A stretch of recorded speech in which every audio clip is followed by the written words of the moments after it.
Preds' playoff chances were done, they said. Rinne was all washed up, they said. Preds would be lucky to get 4 points on this road trip, they said. Well, who showed who tonight?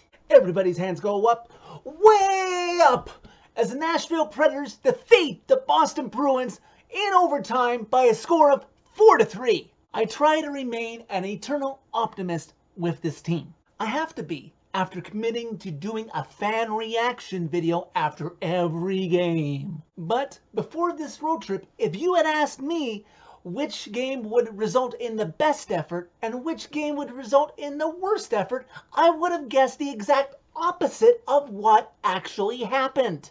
Coming into this game, a lot of the fan base and some in the media were predicting that Saros would get the start, and who could blame you? Rinne has been a little shaky now and then since the Carolina shutout. As well, in his career, Rinne has never won in the city of Boston. It's the only NHL city he has never won in. As well, since the 2004-2005 NHL lockout, the Nashville Predators are 1-8 in the city of Boston. That one win was December 7th, 2015, and the goalie of record in that game was Carter Hutton. The Predators and the Bruins may play in different conferences respectively, but they own each other in their home barns. The home team has a combined record of 16-2 between the Bruins and the Preds since that 04-05 lost season. All that considered, Laviolette still thought it was best to go back to dad.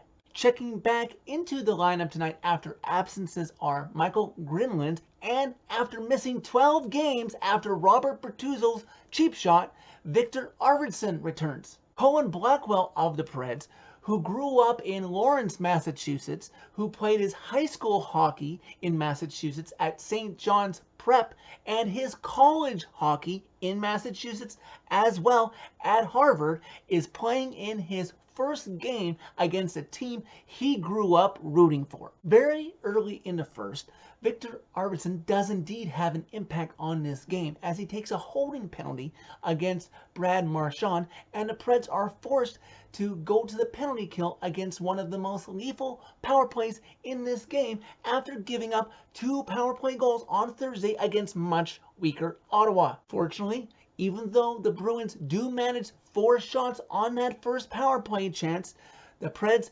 PK perseveres, and Arvidsson does not cost his team only mere minutes into the game. Soon after, the Preds get a power play chance of their own and they don't score. One of the lone highlights in the first is when Brett Ritchie of the Bruins hammers Matthias Ekholm after he just made a pass into the glass, and the Fox Sports Tennessee feed, Mike, picked it up really well when Ekholm let the refs know what he thought about it. Hopefully, none of the kids at home caught what Ekholm was saying. First period ends with the game scoreless and the shot totals a lot closer than it was earlier in the period. Bruins 11, Preds 8. Early in the second, the Preds are coming on stronger, keeping up the pressure. Matt Duchene passes the puck into Michael Grinland at one point, but Halak, who was in net for the Bruins over Tuukka Rask, makes 2 solid saves. Scoreless as the Bruins get a rush into the Preds zone, and Brett Ritchie gets a shot off the Pekka Rinne,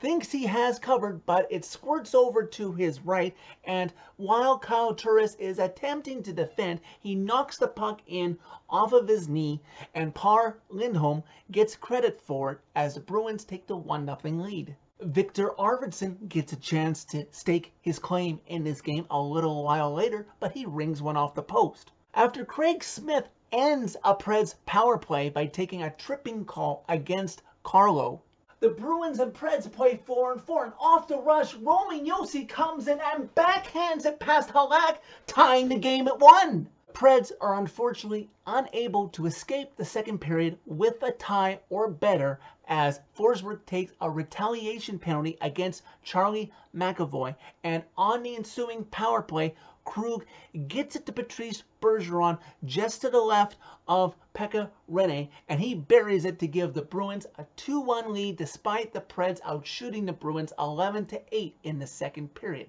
Early in the third, the Preds appear shell-shocked after what happened at the end of the second, But the Bruins are unable to capitalize as Rinne is keeping everything out, and that seems to calm down and relax his teammates. The Preds go back to playing their game and start generating chances. And just over 7:30 into the third period, on a delayed penalty against the Bruins, Ryan Johansson gets it over to Philip Forsberg, and he comes right out front to the right of Halak and gets his own rebound and puts it in and ties it at 2. The only thing unfortunate about that play is that it won't count as a power play goal on the score sheet, but good job by Forsberg to make up for his retaliation penalty in the second period. Preds don't stop there. 35 seconds after Forsberg ties it, Halak goes wandering out of his net for the Bruins for some reason, and the loose puck comes to Roman Josi, who sees the open net and buries it to give the Preds a 3-2 lead. The Preds captain, who is hungry to make sure his team gets out of this game with 2 points tonight, has scored 6 goals on this 4-game road trip. Way to earn that $9 million, Captain. The Preds try to kill off the remainder of the clock, but with the Bruins goalie pulled and the Preds unable to find the empty net on 2 chances, Pasternak takes a shot that is tipped in by Patrice Bergeron, and the Bruins and Preds are tied at 3.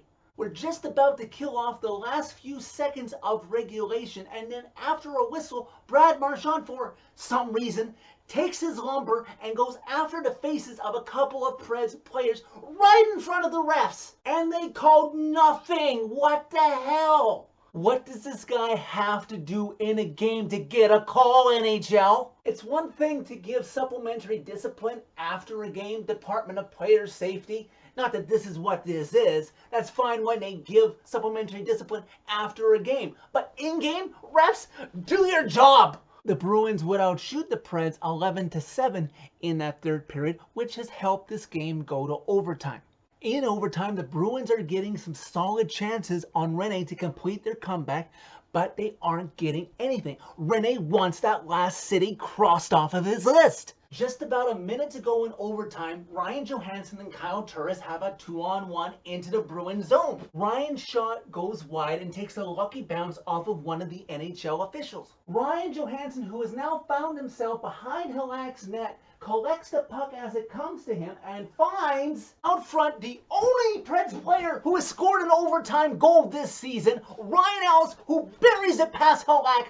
Preds 4, Bruins 3. Like I alluded to in the intro of this recap, I never would have thought on this road trip that the Ottawa Senators game would be the Preds' worst performance and the Bruins game tonight the best. After trailing going into the second intermission tonight, the Preds rallied to beat one of the best home teams in the league. 7 points out of a possible 8 on this road trip is pretty remarkable considering the mental state this team was in after the loss to Dallas last Saturday. The Preds are now 1 point back of Calgary for the second wildcard spot and 4 points back of Dallas and Winnipeg for the first wildcard spot and third place in the Central, with games in hand on all 3 teams respectively after the results of Saturday's games. One more game, guys, on Monday versus Arizona, where you get to sleep in your own bed and then it's Christmas. Another reminder for those who will be attending the Winter Classic